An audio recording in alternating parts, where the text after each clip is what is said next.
señoras y señores, para mí es un enorme placer poder dirigirme a ustedes en este acto cívico. Agradezco a Aseguradora General, a Enrique Noche y a toda la gente del equipo que tan bien han preparado este acto y que de forma tan amable me han guiado hasta este momento. Bueno, yo no voy a hablar los dilemas de la independencia, los dilemas que se le presentan a la gente de la independencia, no los voy a hablar exclusivamente para el caso guatemalteco. Voy a tratar de dar una perspectiva más general, más relativa a la América Latina o a Hispanoamérica, porque más exactamente se trata de eso. Dado que en general han tenido todos los países hispanoamericanos, tuvimos que enfrentar la misma situación, los mismos problemas en la época crucial, en los años cruciales en que se dio lo que terminó siendo la independencia. Y lo quiero presentar de una manera ligeramente diferente a como se suele hacer, sin el triunfalismo guerrerista de algunos. Hay personas y hay instituciones que hablan de la independencia como una gesta heroica de batallas, como una gesta de hombres a caballo en lanzas, y que yo creo que no es exactamente la perspectiva que tenemos que tener 200 años después, porque nos lleva esa idea así un tanto heroica, nos lleva a una visión de confrontación con España, que se dio en algunos países, en algunos momentos, en algunos casos fue realmente muy seria, pero confrontación con España que pasa por encima el hecho de que hasta 1808, 1809, todos éramos españoles, españoles peninsulares o españoles americanos, pero en realidad no había una ruptura, una fisura nacional en ese momento. Sí había fisuras políticas, sí había problemas institucionales y económicos, pero no había tal cosa como dos naciones enfrentadas.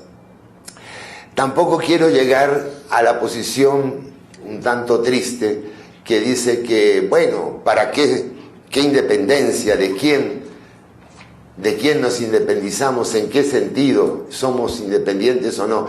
Porque pienso que esa visión pesimista de que nada se ha hecho, de que estamos igual hace 200 años, pasa por encima de elementos obvios, como el crecimiento de nuestras naciones, como el hecho de que somos parte de un continente que casi no ha entrado en guerra en 200 años, el hecho de que hemos crecido económicamente, porque lo que era Hispanoamérica en 1810 era realmente un territorio inmenso, sin caminos, con muy poca educación general, un territorio realmente con poco comercio, con poco desarrollo en todo sentido, y eso ha cambiado. Cuando a veces me dicen a mí independientes de que, bueno, yo digo, pero es que hay realmente en el mundo moderno, cada vez más globalizado, alguna nación que se pueda llamar realmente independiente. Es que la independencia absoluta en ese sentido casi metafísico sirve para algo.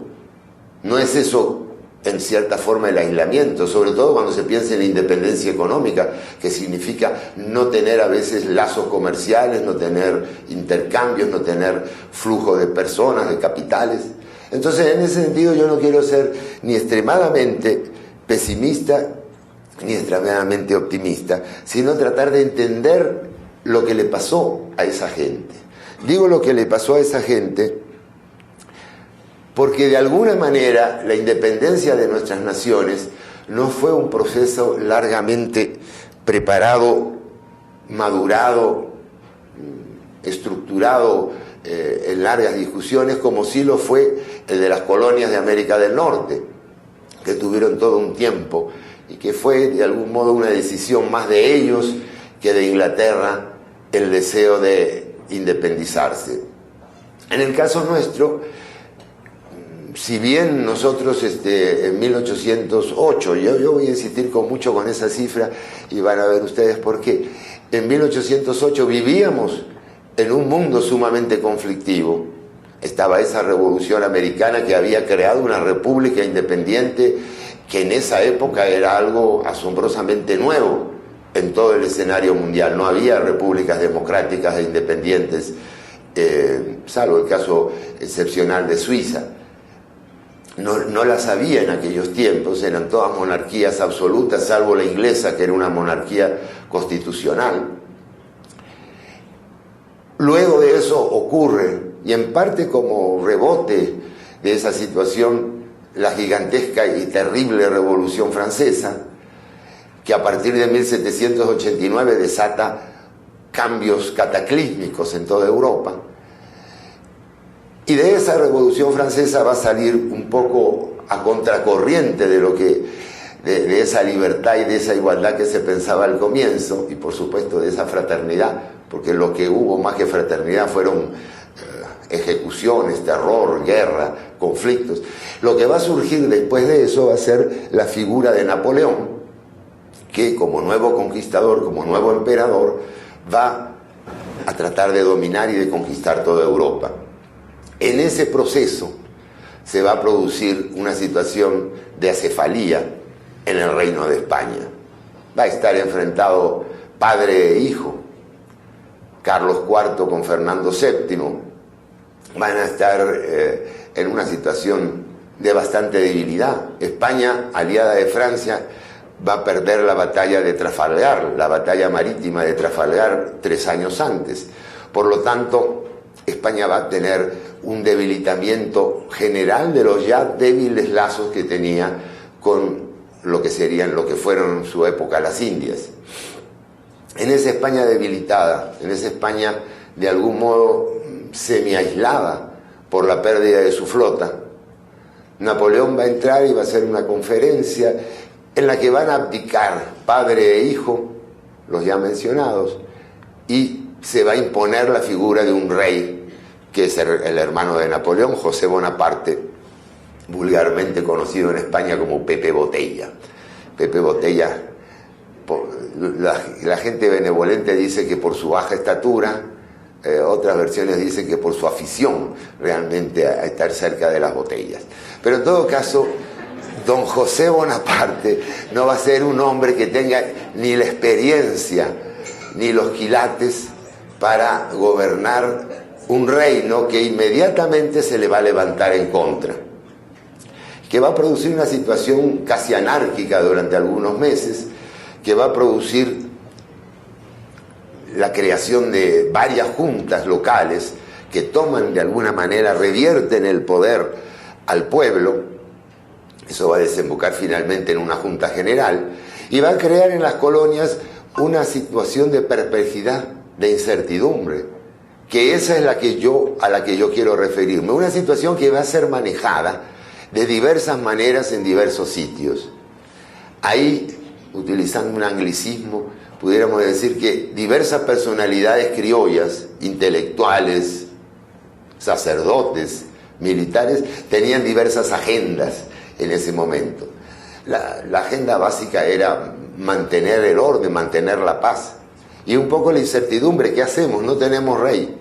¿Aceptamos a don José Bonaparte? Bueno, pues nadie dijo que sí.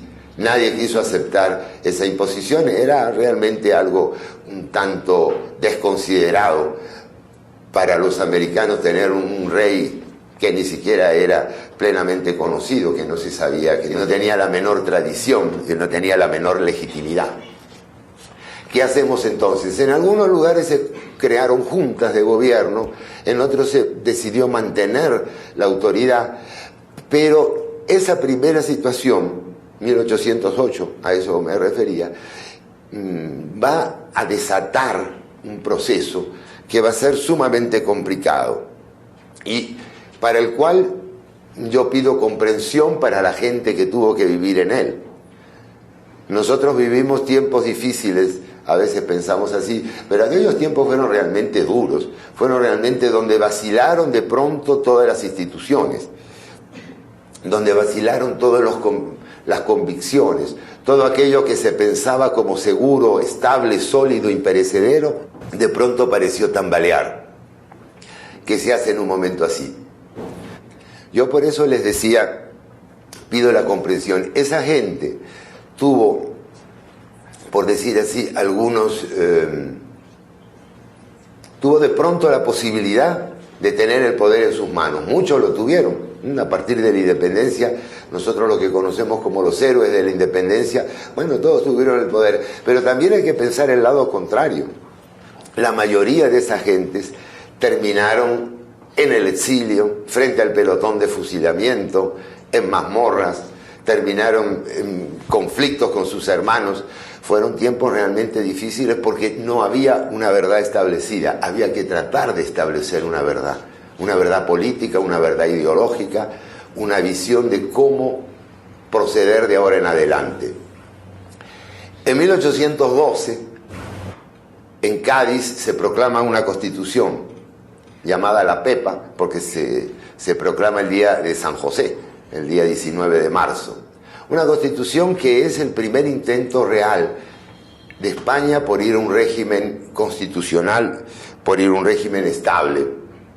Pero la estabilidad está negada por los hechos. Las tropas francesas tienen casi toda la península invadida.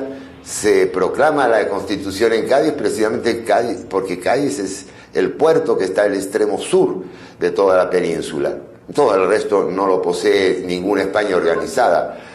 Está el ejército francés, están miles de guerrilleros, tropas irregulares, algunas semibandidos, en fin, mezclados, que tienen la península convulsa. Hay una invasión de españoles, ingleses y portugueses que están tratando de liberar eso, todo el territorio. Y esa constitución va a ser un punto de partida que va a ser la primera inclusión formal y legal de lo que es la parte americana del reino en un reino constitucional que realmente no llega a existir, no llega a tener vigencia nunca, porque 2 años después, cuando Napoleón es derrotado, regresa Fernando VII. Ya Carlos IV queda ya en su exilio dorado en Italia y regresa Fernando VII a asumir el trono. ¿Qué piensa Fernando VII? No lo sabemos, pero en el momento de la derrota de Napoleón, todas las fuerzas tradicionales europeas, lo que luego se va a constituir en algo que se llamó la Santa Alianza, piensa que la historia no ha pasado, que no existe, que no va a quedar nada de la Revolución Francesa y que se puede volver al punto cero de retorno. Bueno, los reyes normalmente no son personas altamente formadas en disciplinas históricas o políticas, y por lo menos Fernando VII no era una persona especialmente lúcida en ese sentido, de tal manera que él asume que nada sucedió, que aquí estamos otra vez, y manda una fuerza expedicionaria a las Américas para tratar de reconquistar esas provincias rebeldes que en algunos lugares han formado juntas, que en 2 o 3 sitios han proclamado la independencia. En el caso muy turbulento de Venezuela, que ha tenido un par de veces con iniciativas que van y vienen, el poder se conserva por pocos meses en cada bando. En el caso del Paraguay, más remoto, que crea una república muy curiosa porque hasta tiene 2 cónsules en vez de un presidente, aunque va a terminar finalmente en una terrible tiranía. Fernando VII decide ir a reconquistar sobre todo la parte que le es más accesible, la del norte, la del Caribe, digamos esa zona de la Nueva Granada, que es Venezuela y Colombia. Va a haber una lucha sangrienta en esos territorios, ahí sí va a ser una lucha tremenda. Pero ¿qué va a pasar en el resto? En el resto yo diría que en esos 6-7 años, del 8 al 15, del 8 al 14, va a haberse producido un fermento, acariciar la idea de libertad, la idea de que, bueno, podemos volver al pasado como si nada hubiera ocurrido, pero realmente las cosas ocurrieron y por más que queramos negarlas, no podemos pasar por encima de ellas. Ese es un poco lo que yo me atrevo a asumir como pensamiento de mucha gente en lo que es Hispanoamérica. Podríamos decir que se han renovado los deseos de independencia. No sé, yo creo que se están creando esos deseos de independencia y que hay una profunda decepción ante lo que es esa España que vuelve al absolutismo, que realmente no parece tener ya la entidad y la dimensión de una verdadera metrópoli imperial.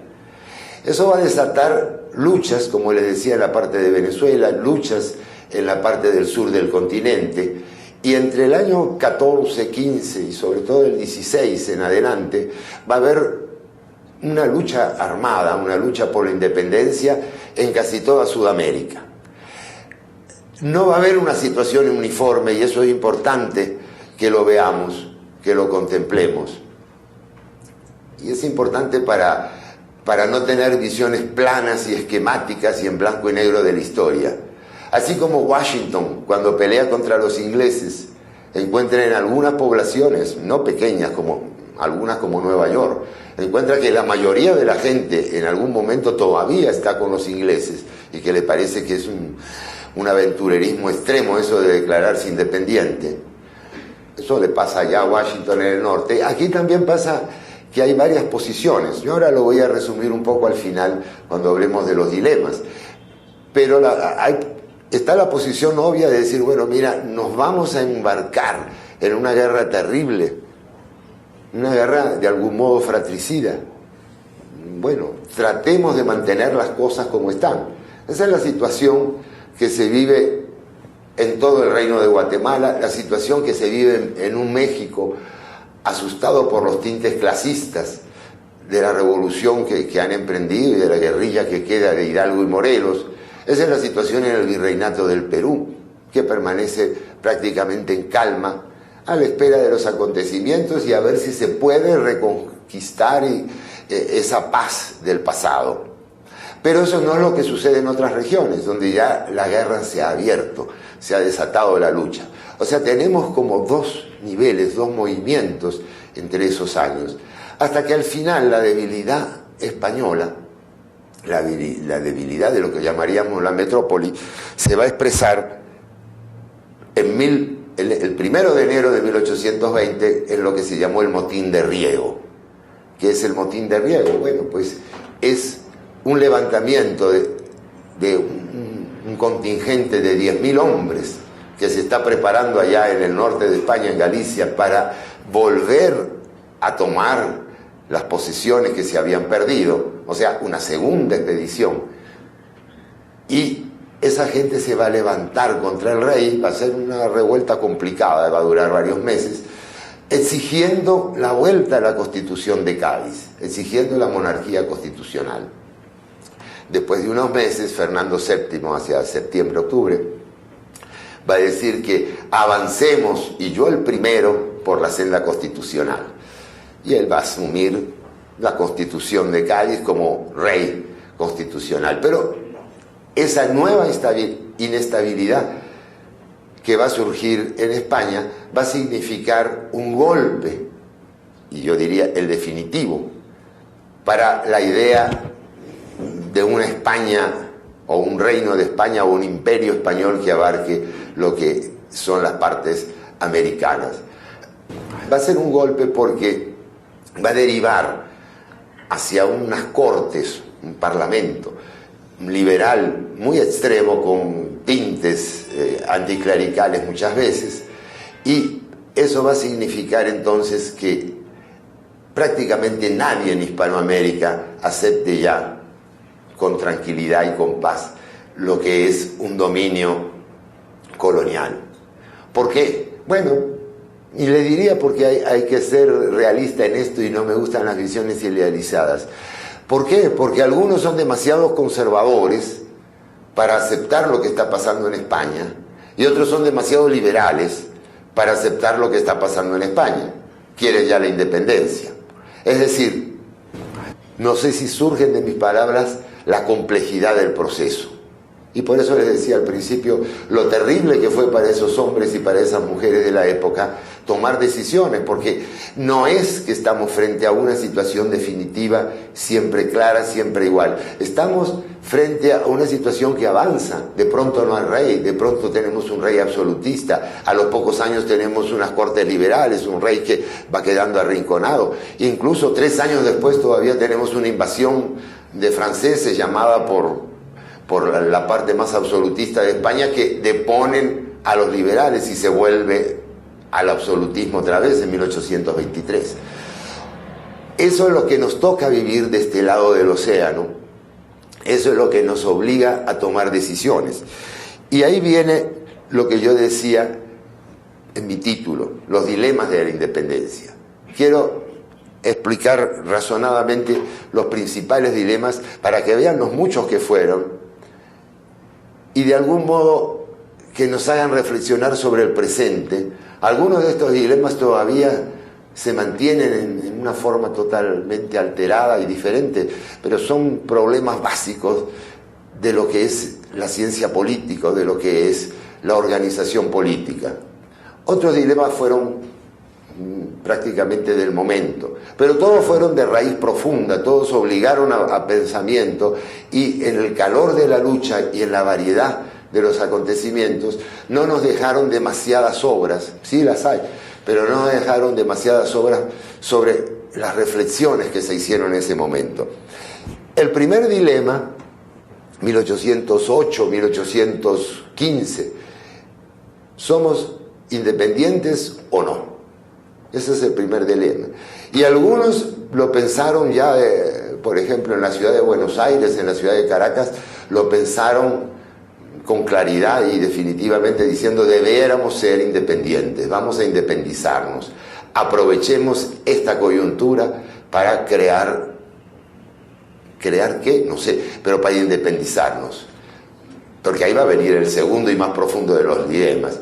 Pero hay una posición intermedia, la posición que sostuvieron mucha gente, la posición que sostuvieron incluso esa gente de Buenos Aires, gente de México, gente de Guatemala, que era la de decirle a Madrid, como diríamos ahora, la de decirle a la corona: mire, no queremos independizarnos, somos la misma gente, pero queremos otro tipo de trato.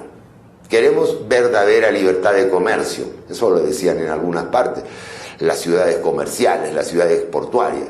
Queremos verdadera libertad de comercio, poder comerciar con los ingleses, por ejemplo, que son los que tienen las mercaderías más baratas y más modernas, de alta tecnología, diríamos, en aquella época.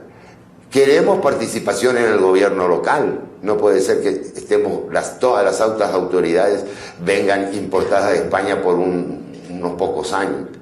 Esa era la ruta de la autonomía, una ruta que a la que Cádiz se acercó, pero que no pudo naturalmente transitar, que no tuvo tiempo. Esa ruta intermedia fue pensada, fue intentada por algunos, y los delegados nuestros a Cádiz trataron en algún modo de plantearla, de hacerla efectiva.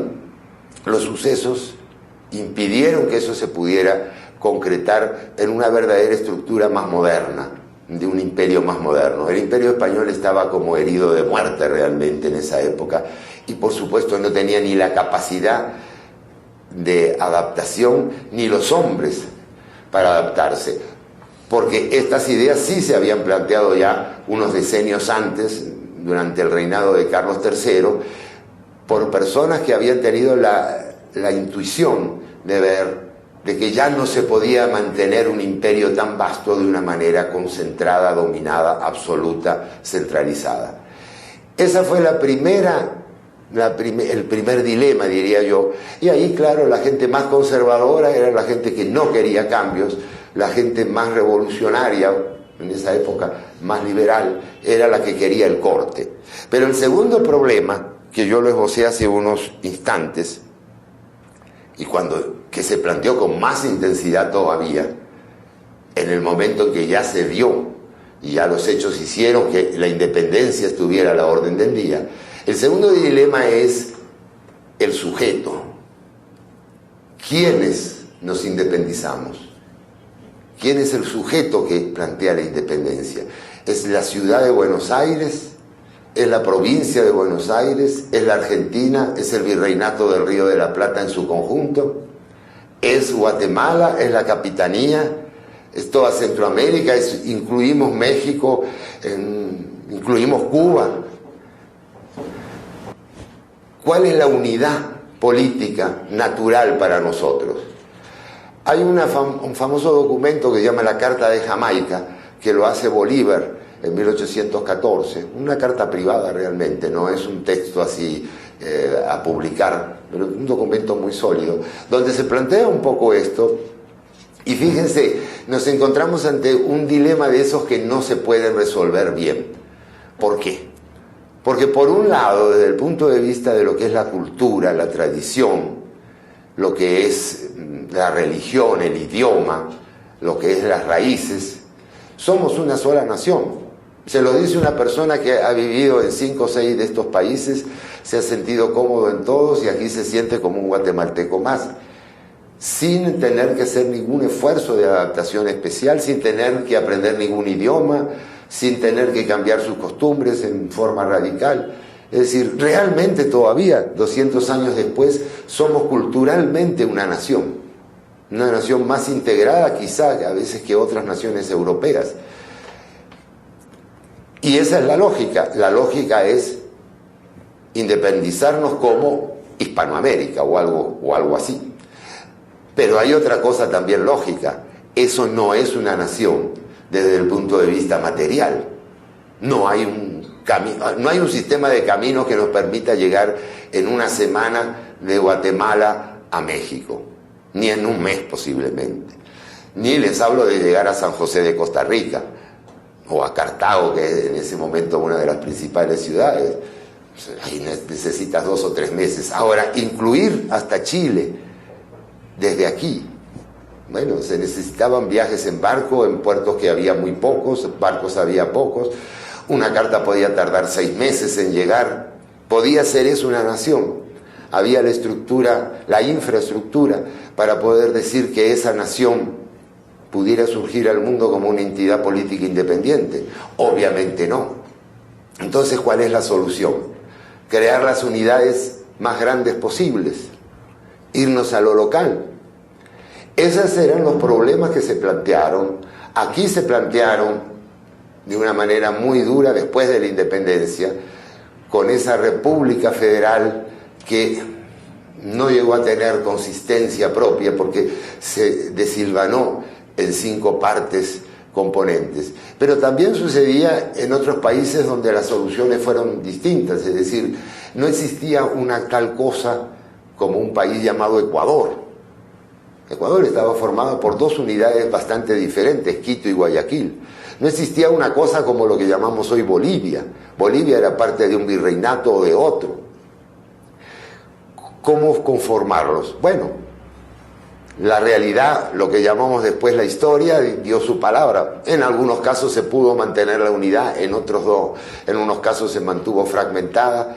Pero ese problema que nosotros no tenemos ahora, ese problema era quizá el más serio, porque fíjense, va a lo más hondo, a lo más directo de lo que nosotros pudiéramos llamar la sensibilidad política. Para nosotros es fácil decir somos guatemaltecos y tenemos una adscripción directa a esa idea. No era así hace 200 años. Hubo que construir en parte eso. Y para construir eso después se cometieron algunas cosas, algunos errores que vamos a comentar. Pero tenemos otro nivel de discusión que lo plantea Bolívar en su carta y que se plantean en toda la época desde la Revolución Americana, desde el año 76. A finales del siglo XVIII podemos decir que hay 3 posibilidades de formas de gobierno. La usual, la que está repartida por todo el mundo, la que está repartida incluso fuera de Occidente, que es la monarquía absoluta, que va desde el emperador chino hasta el rey de Francia. La monarquía absoluta, y esto me parece importante recalcarlo, no significa el poder absoluto en términos prácticos. La monarquía absoluta indica que hay una figura, el monarca, que tiene legalmente el derecho, que tiene la tradición para decidir por sí mismo una cantidad de asuntos que incluso afectan a la vida personal de los habitantes del reino. Bueno, no significa que pueda violar todas las costumbres y hacer todo lo que quiera. En la monarquía absoluta, el rey de Francia no puede amanecer una mañana y decir, me convertí en mahometano, señores, Alá Akbar. No, lo hubieran ejecutado antes del mediodía. O sea, no era un rey absoluto. No podía cambiar la estructura impositiva porque sí. No sé si el emperador chino lo hubiera podido hacer, pero en general un monarca absoluto era absoluto dentro de ciertos límites relativos. Ese era un sistema de gobierno. Había otro sistema de gobierno que por vía de excepción tenían los ingleses, lo que llamamos la monarquía constitucional o la monarquía parlamentaria. No había una constitución escrita, sino una serie de escritos dispersos en Inglaterra, pero había un parlamento que ya tenía mucho más poder que el rey tenía un poder ejecutivo sumamente limitado, en el caso inglés lo tenía justamente sobre el tema de las colonias, lo cual trajo bastantes conflictos, pero esa monarquía constitucional implicaba que había que regirse por leyes, que el poder del Ejecutivo estaba limitado por un parlamento y que había algo escrito, quizá, que podía servir para controlar los diversos poderes. O sea que el poder del monarca estaba sumamente limitado, pero había una figura que legítimamente, por vía de una larga tradición, encarnaba a la nación más que al gobierno. Esa idea todavía se mantiene en Europa y es una idea viable. Tiene un problema, fíjense, para los americanos. La primera, la monarquía absoluta, realmente no parecía una solución. Es decir, vamos a independizarnos del absolutista Fernando VII y ¿qué? Vamos a poner otro rey absolutista. Bueno, para eso nos quedamos con el que es legítimo de toda la vida, ¿verdad? La monarquía constitucional sí es más interesante. El problema es que para que una monarquía funcione, tiene que tener algo impalpable, algo impreciso que se llama legitimidad. No puede ser que mañana encumbremos una persona y digamos, de ahora en adelante usted es el rey, y su hermana es la gran duquesa, y su esposa es la reina. Pues eso no funciona, uno no se lo cree. La monarquía es una tradición que viene de siglos, o no es monarquía, o es al final una especie de tiranía, se percibe como tal. Imagínense los grandes duques y los condes y todo eso surgido de la nada. La monarquía constitucional tenía enormes ventajas. La primera ventaja es que daba un poder sólido, poder armado, representado. La segunda ventaja es que con una constitución impedía el abuso sobre las libertades ciudadanas, pero era impracticable. Era impracticable porque no teníamos tradición. Hay un solo ejemplo ahí, bueno, hay dos ejemplos. Está el ejemplo de los brasileros, que por falta de tiempo no voy a tocar, y está el ejemplo de lo que intenta Iturbide en 1821 justamente, tratando de convocar al propio Fernando VII o a quien designe de su familia para que encabece un imperio. Pues es una idea sumamente razonable, es una idea muy interesante, hubiera funcionado magníficamente bien como funcionó en Brasil, pero no funcionó por una razón obvia. Fernando VII ni quería ni podía hacer eso, ni se le ocurrió ni tenía la visión política de intentarlo. Total que este segundo camino, el de la monarquía constitucional, el más adecuado a nuestras circunstancias, resultaba totalmente imposible. ¿Qué camino le quedaba? El camino que Jefferson, Madison, Washington y otros encontraron en Estados Unidos.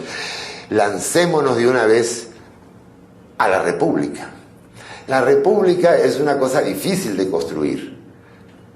En la antigüedad está la famosa República Romana y algunas repúblicas, ciudades, estados en Grecia, pero no hay muchas repúblicas. En la Edad Media está la Serenísima República de Venecia, está Génova, está un intento republicano en Islandia, por lo menos un parlamento, está Suiza, pero son casos muy aislados y las repúblicas tienden a caer rápidamente en las oligarquías, como en Venecia, en la tiranía, como sucedía en algunas ciudades griegas, o como sucedió cuando la República Romana, después de 500 años, terminó en el imperio más de tipo oriental que occidental, que tuvieron los romanos en los últimos siglos.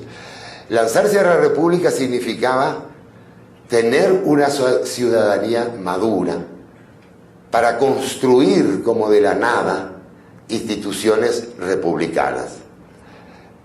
Aquellos colonos ingleses sí tenían una experiencia que les sirvió de mucho.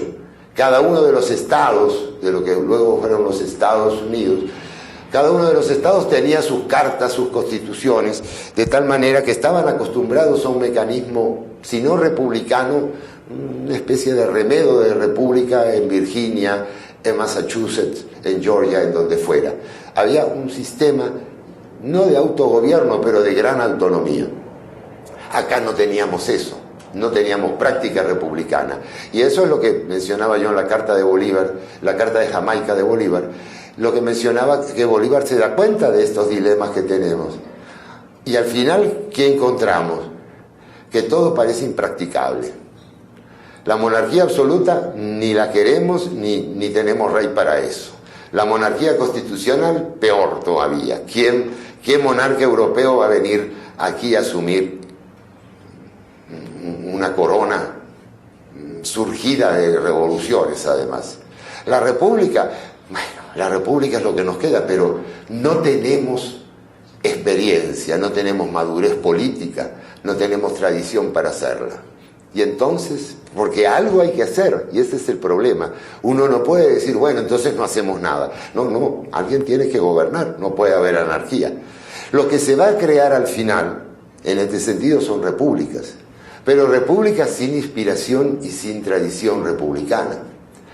Eso va a ser la causa, terrible causa, de toda esa era de guerras civiles, de insurrecciones, levantamientos, motines y azonadas, de esos caudillos que emergen, peor que reyes.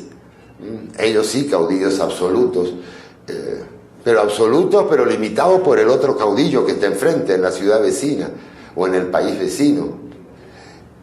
Eso va a ser un poco la explicación, pienso yo, de esas largas décadas que en casi todos los países se vivieron aquí, en Hispanoamérica, entre 1820, 1850, 60. Décadas en que las fronteras cambiaron, en que se disolvió la República del Centro de América, en que se disolvió y se volvió a integrar las Provincias Unidas del Sur, lo que después sería Argentina, pero limitada, sin el Uruguay, sin Paraguay. Época en que al final se concretó ese estado de Bolivia. Esa fue un poco la razón estructural que yo encuentro que hay debajo. No teníamos ninguna forma de gobierno apropiada, pero teníamos que tener una forma de gobierno. Ya para ir terminando, les planteo los últimos dos dilemas de esta gente que, como ustedes ven, no tenía unas noches pacíficas, ¿no? Sino que me imagino yo a todas estas personalidades pensando: ¿qué hago mañana cuando se reúne el Congreso? ¿Convocamos o no convocamos a no sé quién? ¿Ponemos esto o no ponemos esto en la Constitución? Los otros dos dilemas que quedan son sobre, ya entendiendo de que no podemos salir de otra forma que sea que la República, ¿hacemos una república centralista o una república federal? Y uno dirá, como centroamericano, bueno, quizá hubiera sido mejor intentar una república centralista para mantener todo lo que era el reino de Guatemala, que no se nos disolviera, y quizá esa federación tan laxa que se creó fue la causa de nuestras desgracias, de la separación en 5 naciones independientes. Pero la experiencia de la época, no la actual, la de la época, muestra que tampoco ese era buen sistema. Los argentinos lo intentaron 2 veces. Terminó en 2 guerras civiles. Terminó en la disolución del país durante 2 veces. El país, yo digo el país, pero es un anacronismo, ¿verdad? De aquellas provincias unidas, que en vez de unidas parecían todo el tiempo conflictivas. ¿Por qué? Porque las provincias se rebelaban contra el centro. Porque las provincias decían, como acá decían, quizá en Granada, quizá en Cartago, quizá en cualquiera de estas ciudades, decían, bueno, pero si nos hemos independizado de España, Vamos a someternos ahora a Guatemala, vamos a someternos a Lima, a Buenos Aires, a Bogotá, por favor, vamos a ser independientes. Y ahí de vuelta volvemos al mismo problema que les decía antes. ¿Dónde está nuestra nación? ¿Cuál es nuestra nación? Cartagena, Colombia, la Gran Colombia. Eso no está escrito, hay que escribirlo. Lamentablemente se escribió casi siempre con sangre. Pero, les decía, había dos lógicas nuevamente en esto. La lógica de la provincia, de la región, que decía con mucho sentido y mucha sensatez, bueno, pero no nos dejaban comerciar libremente allá desde España. Ahora van a ponernos trabas y nos van a poner aduanas estos porteños de la ciudad de Buenos Aires, pero por favor, queremos independencia plena, queremos federación. Incluso una bandera que circuló mucho allá decía federación o muerte. ¿Por qué? Porque la lógica de la independencia era esa, respetar los derechos, de las parcialidades incluso. Pero estaba la otra lógica, estaba la lógica de los centralistas que también hay que atender. La lógica que nos dice, mire, ¿y qué hace la provincia de Corrientes sola en este inmenso planeta? Cuando los ingleses tienen intereses en conquistando nuevos territorios. Cuando los españoles pueden rearmarse, porque no sabemos si en qué momento tratarán de hacer una aventura para reconquistar todo aquello. Cuando la Santa Alianza está en Europa y no acepta nuestras independencias. Nos consideran una especie de estados parias, estados rebeldes internacionalmente. Ahí tienen razón las centralistas. Tenemos que tener una constitución fuerte, un Estado centralizado, un ejército poderoso, una coordinación en nuestras fuerzas. O sea, vean que la cosa no es tan fácil. Eso se intenta en algún momento en el Congreso Anfictiónico de Panamá en 1826, cuando ya está consumada la independencia, de tal manera que se trata de formar una confederación de estados que tengan incluso una fuerza armada común. Por supuesto, los delegados al primer congreso ya no aparecen en el segundo, no hay tal segundo congreso, varios países se han disuelto en ese interín, algunos de los que estaban ahí están presos o muertos, es decir, la situación era muy conflictiva. El último dilema, y así me permiten ir cerrando esta intervención, el último dilema es el que va a trascender el siglo XIX, el que nos va a ser tan familiar a nosotros, entre liberales y conservadores. Y yo nuevamente me voy a poner en el lugar de cada uno. Este es un ejercicio docente que me gusta hacer a mí en clase. Y decirle, bueno, mire, ¿por qué había liberales? ¿Qué querían los liberales? Bueno, los liberales tenían una cosa muy sensata y muy lógica. Decían, mire, si nos vamos a librar de esta monarquía absoluta, va a ser para construir un mundo nuevo, un mundo mejor. Sí, somos un poco revolucionarios, no hay duda, pero nuestra revolución consiste en ¿qué? Igualdad ante la ley, básico, y legalidad, ruptura de esos absolutismos, lo que hoy llamaríamos, con una frase que viene de Alemania un poco después, Rechtsstaat, Estado de Derecho. Eso es lo que pedían los liberales, básicamente, y ahí viene este "y", pero es importante, y eso implicaba recortar los privilegios y el poder de la institución más sólida, más grande, más poderosa que había quedado después del derrumbe político de la monarquía, la Iglesia.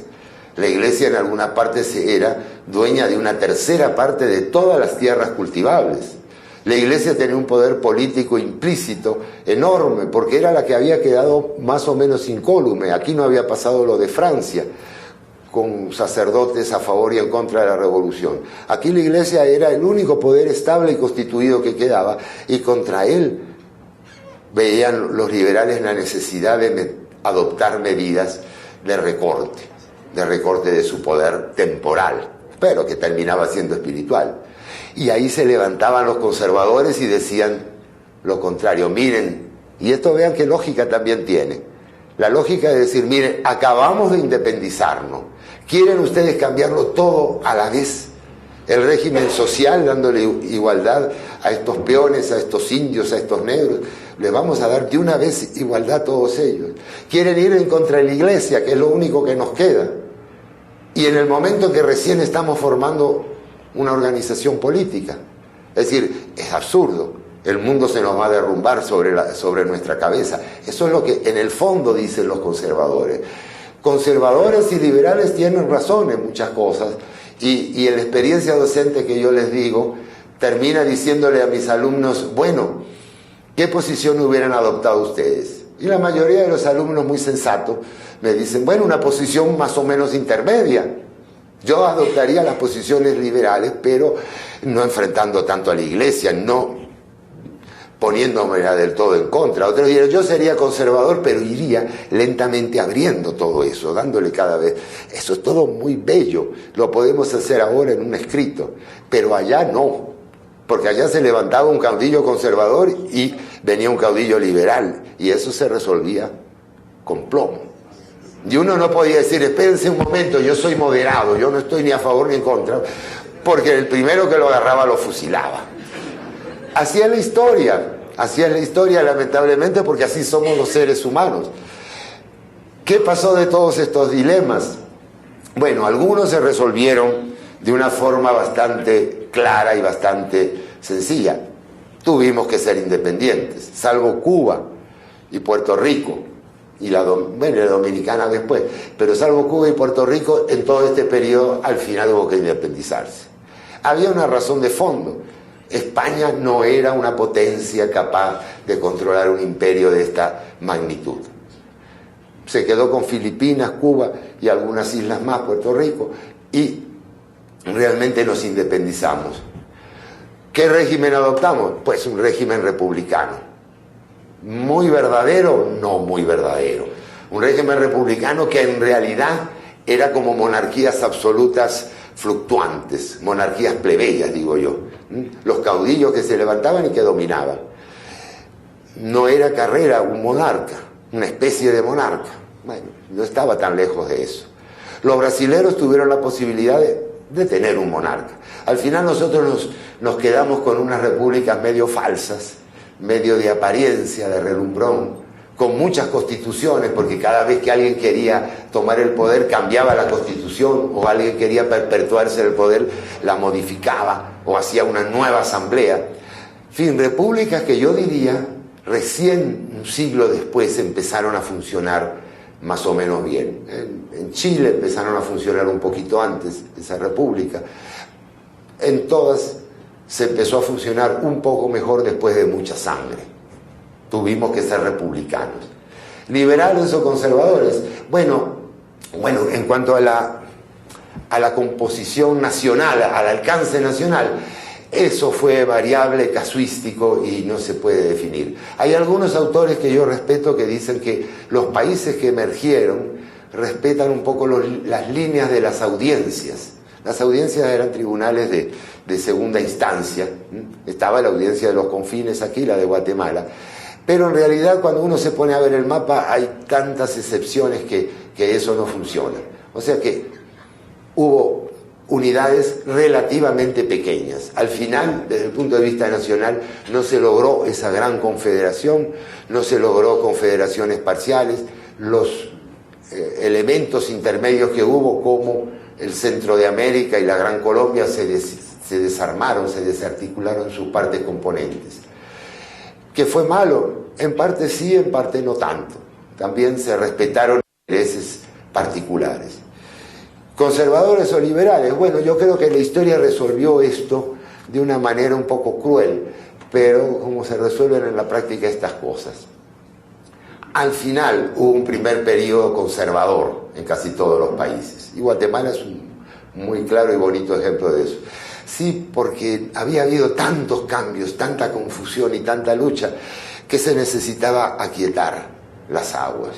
Quizá la Iglesia tenía mucho poder, sí, pero mejor manejar el poder de la Iglesia y no ningún poder, que es la anarquía. Eso fue un periodo que yo no diría en todas partes igual, pero un periodo que va desde los años 10 o 20, no, de los años 20 hasta los 50, 60, sobre todo 70 aquí.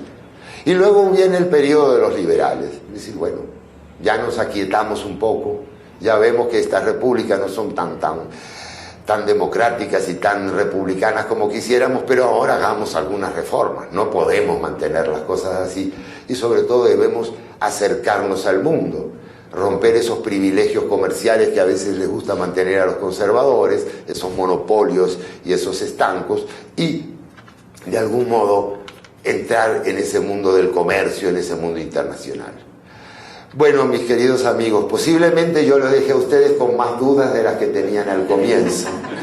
Estoy seguro y me alegraría mucho. Posiblemente no les di el discurso patriótico para levantar los ánimos que algunos esperaban, pero sí quiero dejarles un mensaje de optimismo. Miren, la historia tiene caminos oscuros, caminos complicados, pero el ser humano va haciendo las cosas. No hay que tener impaciencia. Muchísimas gracias.